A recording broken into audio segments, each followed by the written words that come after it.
Já estamos de volta com o Notícia da Manhã, 7h43. E olha, a semana vai iniciar com as atividades escolares suspensas na Escola Municipal José Amado de Oliveira, zona rural do município de José de Freitas. Após a tragédia que comoveu a cidade na última quinta-feira, alunos, pais e professores serão acompanhados por psicólogos e outros profissionais. O acidente com um ônibus escolar que matou uma menina de 12 anos e feriu quase 30 pessoas deixou toda a comunidade escolar abalada. O Alisson tem 15 anos e foi uma das vítimas do acidente. O garoto de poucas palavras estuda no 9º ano do ensino fundamental da Escola José Amado e teve escoriações nos braços. Morador da comunidade São Mateus, onde vivem outras 50 famílias, ele relembra as cenas que marcaram aquele dia. Permanece viva ainda. Eu vi ela assim pendurada num ônibus morto na minha frente. Aí eu saí de lá, não aguentei ver ela lá não. Perder uma amiga é difícil. Graças a Deus, né, eu vim para casa, mas eu tô bem. Esperar eu me recuperar do braço e voltar para as aulas, estudar de novo. Já se passaram 4 dias da tragédia que marcou a cidade de José de Freitas. Mas para os principais personagens dessa história, ainda é muito difícil entender tudo o que aconteceu. Era para ser só mais um dia normal de aula. Os alunos já estavam a caminho da escola, mas tudo mudou neste ponto do trajeto.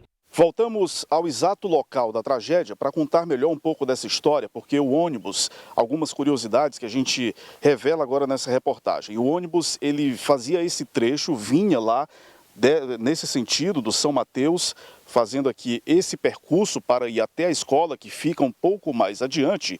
E nesse ponto exatamente, que é marcado por algumas curvas muito perigosas e que exigem do motorista, exigem do condutor todo o cuidado necessário, ele perdeu o controle.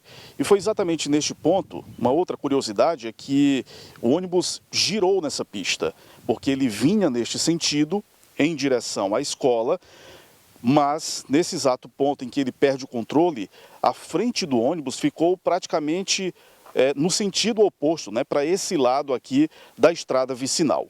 E aqui ainda temos alguns destroços do veículo. Foi esse exatamente o ponto onde o veículo tombou, e aqui começou uma verdadeira batalha pela vida para a maioria dos estudantes. Muitos saíram correndo a pé, desesperados, procurando a primeira pessoa que passasse para pedir ajuda no sentido de socorrê-las dessa tragédia e levá-las o quanto antes para uma unidade de saúde. Não foi apenas a rotina dos estudantes que ficou alterada. Muitos pais ainda estão abalados e relatam que a comunidade permanece de luto pela perda da estudante Érica Pereira da Costa, de 12 anos, que morreu ao chegar ao hospital. Como são pessoas próximas, né? As crianças, todo mundo a gente convive.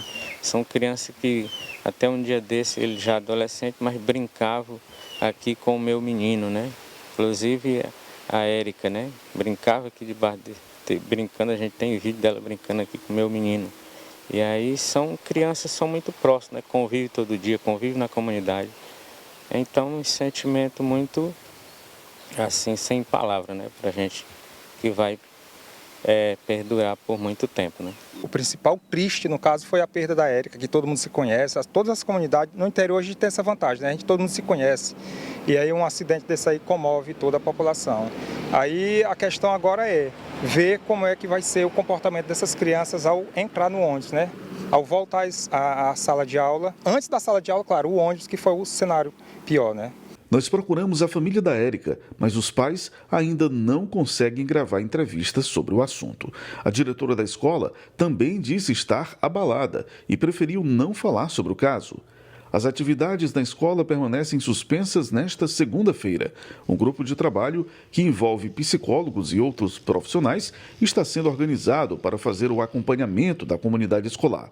Após a perícia, no dia do acidente, o ônibus foi recolhido pela prefeitura. Nós conversamos com o secretário de Educação do município, que no dia do desastre cumpria agenda de trabalho fora do Piauí. Ele disse que todas as exigências para a inclusão do motorista nos quadros da Secretaria de Educação foram cumpridos e acrescentou que nenhuma denúncia formal sobre o comportamento dele ao volante chegou ao seu conhecimento. Todos os motoristas, né, o corpo do transporte escolar da educação passou por um teste seletivo.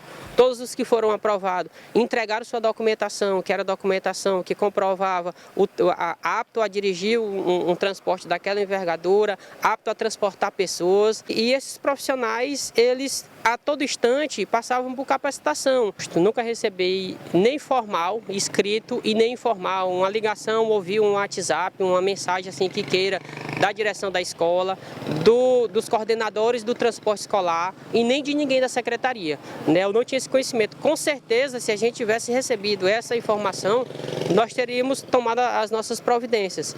O vice-prefeito Antônio Abreu disse que o município continua prestando assistência às famílias envolvidas e, por outro lado, também acompanha o trabalho da Polícia Civil, que investiga as causas do acidente. A perspectiva é que o resultado seja divulgado em aproximadamente 10 dias. Solicitamos a perícia, através do nosso delegado aqui, André Moreno, que já nos deu apoio.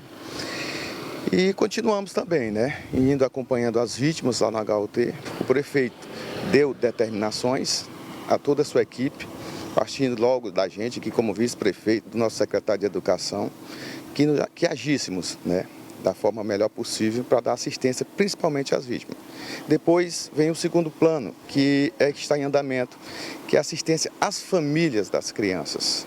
Segundo a Polícia Rodoviária Federal, desde 1998, o Código de Trânsito Brasileiro passou a adotar uma série de exigências em relação ao transporte de alunos. Entre as responsabilidades que cabem ao condutor, por exemplo, destacam-se a necessidade do curso de transporte de passageiros geral e o curso específico para transporte de alunos. Também consta no regramento a exigência de um monitor e a obrigatoriedade do uso do cinto de segurança. De acordo com a Secretaria Municipal de Saúde, apenas uma vítima permanece internada no Hospital de Urgência de Teresina para a realização de cirurgia ortopédica na clavícula. No Hospital de José de Freitas, não há mais vítimas internadas. Agora, os sobreviventes da tragédia tentam curar as feridas emocionais provocadas pelo trauma.